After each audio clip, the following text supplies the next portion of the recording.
SBI ने supreme court में हल्फनामा दाखिल किया है। चुनावी बॉन्ड पर हल्फनामा दाखिल किया गया है। कोर्ट का आदेश का पालन यहां पर किया गया। एसबीआई की तरफ से यह बात कही गई है।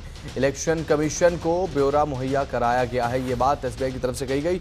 और साथ ही जो कोर्ट का आदेश था उसका पालन यहां पर किया गया है। ये बड़ी जानकारी दर्शकों तक हम पहुंचा रहे हैं। एसबीआई ने सुप्रीम कोर्ट में हलफनामा दाखिल कर दिया है। चुनावी बॉन्ड पर हलफनामा दाखिल करना था और साथ ही कोर्ट का आदेश था कि 24 घंटे के अंदर आप जवाब दीजिए, आंकड़ा पेश कीजिए। हलफनामा दाखिल एसबीआई की तरफ से यहाँ पे किया गया है। कोर्ट के आदेश का पालन किया है और इलेक्शन कमीशन को ब्यौरा मुहैया कराया गया है। अब इलेक्शन कमीशन भी अब इसे सार्वजनिक करेगा, वेबसाइट पर अपलोड यहां पर इलेक्शन कमीशन की तरफ से भी किया जाएगा। यह बड़ी जानकारी सुप्रीम कोर्ट की तरफ से एसबीआई को फटकार लगाई गई थी कि 26 दिन से आप क्या कर रहे थे, 24 घंटे के अंदर आप जवाब दीजिए। तो वहीं एसबीआई की तरफ से अब हल्फनामा सुप्रीम कोर्ट में दाखिल करते हुए यह बात कह दी गई है कि सुप्रीम कोर्ट के आदेश का हमने पालन किया है।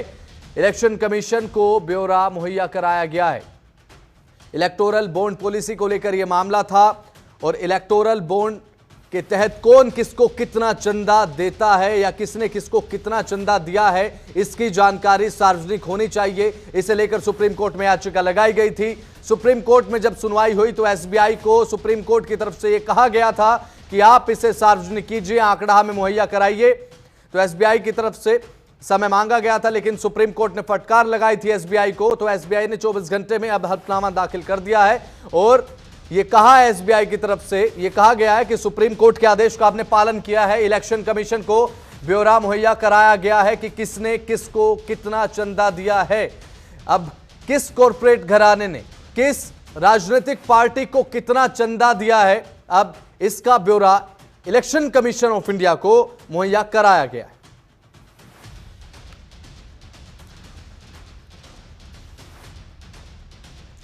ज्यादा जानकारी के साथ बातचीत के लिए प्रमोद कुमार, सुप्रीम कोर्ट के अधिवक्ता, हमारे साथ जुड़ चुके हैं। प्रमोद कुमार जी, जनतंत्र पर बहुत बहुत स्वागत है आपका।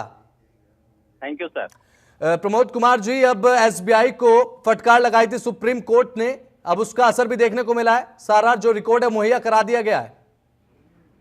जी जी, देखिए जैसा जब उन्होंने एप्लीकेशन लगाया एसबीआई की तरफ से कि मुझे जून तक के टाइम दिया जाए, तो कोर्ट ने काफी इस पे जिरा हुआ। आपके पास सारा डाटा है, तो बोला कि डाटा में कहीं गड़बड़ी ना हो जाए, क्योंकि डाटा में किसने दिया कब दिया वो नहीं है। बोले ऐसा कुछ नहीं है, उसमें आपको साल्वे साहब ने आर्गू किया। उसमें चंद्रचूड़ साहब जो चीफ जस्टिस ऑफ इंडिया हैं, उन्होंने कहा कि भाई जब आपके पास है डाटा तो आप वो डाटा दे दीजिए, उसमें तो क्रिस्टल क्लियर है। तो उसके आधार पर उन्होंने कहा कि आप कल के बारे में, कल आप किसी भी हालत में आप मुहैया जो है, जो ऑफिस टाइम तक के आप मुहैया करवाइए। उसके हिसाब से एसबीआई ने, क्योंकि सुप्रीम कोर्ट का ऑर्डर है, एपेक्स कोर्ट का, उसके हिसाब से उन्होंने इलेक्शन कमीशन ऑफ इंडिया में सारा डाटा दे दिया है। मैं समझता हूं कि माननीय सर्वोच्च न्यायालय ने जो आदेश दिया था उसका उन्होंने पालन किया पूरी तरह से। बिल्कुल। ऐसे में प्रमोद कुमार जी, अब इलेक्शन कमीशन की तरफ से इस जानकारी को सार्वजनिक करने को लेकर भी बातचीत सामने आई है। देखिए उसके लिए है, जिस ऑर्डर में हुआ था उसमें है कि 15 मार्च तक के आपको सारा जो वेबसाइट है, एक्स पे है या और सारे चीजों पे आपको मुहैया कराना होगा। कितने किस पार्टियों ने कब लिया, किस कंपनी। इसमें देखिए बहुत सारे प्रश्न उठ रहा था। कई लोगों ने कहा, जैसे आप देखे होंगे अभी सुप्रीम कोर्ट का बार एसोसिएशन का जो प्रेसिडेंट है उसमें इंटरफेयर भी किया, और बाकी की जो कंपनियां हैं उनकी जो स्वाधीनता है, जो आजादी है, उसका हनन होता है। क्योंकि आप उसको, एक तो है कि आज से 5-7 साल पहले जो किया, तो वो जो आदेश होता है उनको रेट्रोस्पेक्टिव इफेक्ट से हो रहा है।